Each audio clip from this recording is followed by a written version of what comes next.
Okay, so welcome back to my second video, and I thought I'd open up again with this guy.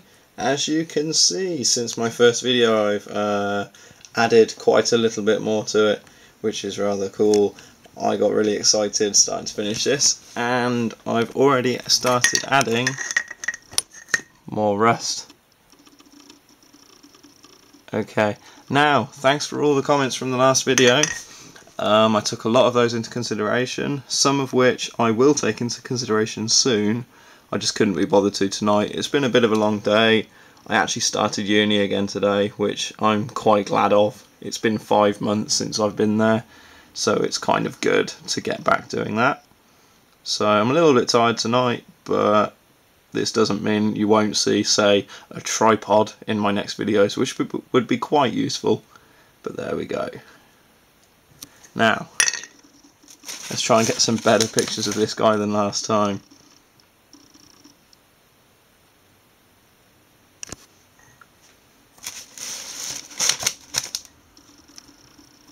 But yep, so I've added some more highlights since last time.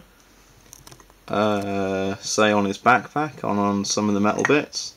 I've also highlighted the little grot dudes. I've painted the little Space Marine helmet on the base. I went for an Imperial Fist colour. They are actually one of my favourite Space Marine chapters. If I was going to do Space Marines, I think I'd probably do one of those. So, let's have a look at his gun. Yeah. Awesome. So yeah, I promised some better pictures of him, and I think those are better pictures of him. But I did promise I'd show you Buzzgob, and I have got him just here. Let's see how close we can get. Okay, this guy I went to town on like the lenses here, which I really enjoyed painting. And I've also done lots and lots of weathering powders on him, so I've got everything looking quite rusty and dirty and grubby. Because this guy essentially, what he did was he took over an Imperial planet that was a kind of manufactorum world, and he's essentially turned it into a scrapyard where he can build stompers for his own personal Dreadmob under the command of a goth warlord that's on a crusade. So my thinking was that he needs to be really grubby, really dirty, needs to look quite hench, and I wanted him to stand out from the rest of my army. So to do this, I've kind of gone to town with all the weathering, the highlights, and like the actual highlights on his skin and face. So he looks more tired and weather beaten and old and wise, I like to think. But yeah, there's a little bit of detail there on his arm as well, which I'm quite proud of. But yeah, that is Buzzgob, who is going to be leading my Dreadmob. And then I also have, as a little surprise, one of his assistant grots, Nitnuckle. Now, I actually looked up all this text here and made something that actually meant something in Orkish, using their language, because I don't really imagine Orks using our language written.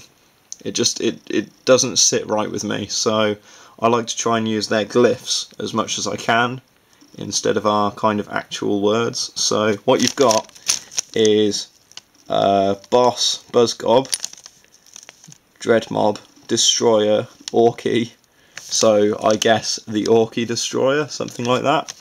And then is going to send his cans to kill his enemies. Well, the wimps, which is quite cool. I like that. I'm happy with that. Also, the actual megaphone, I went out and bought a paint specifically for that megaphone.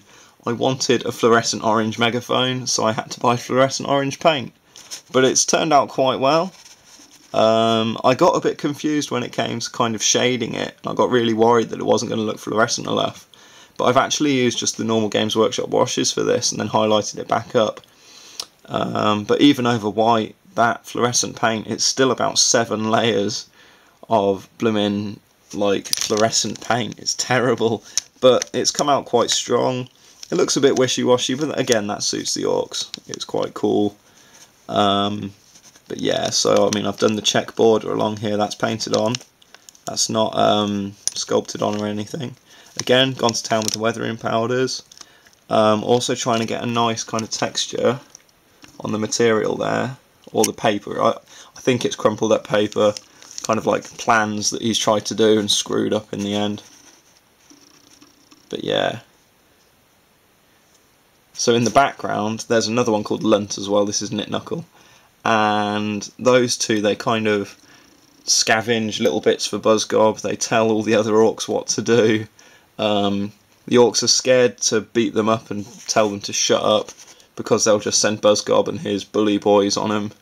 Or they'll end up inside a can, bolted in, welded in, I don't know. But all fun and games. So, I hope you've enjoyed this video more than the first one. Thanks very much for watching, and I will see you soon with some more updates. Thanks very much.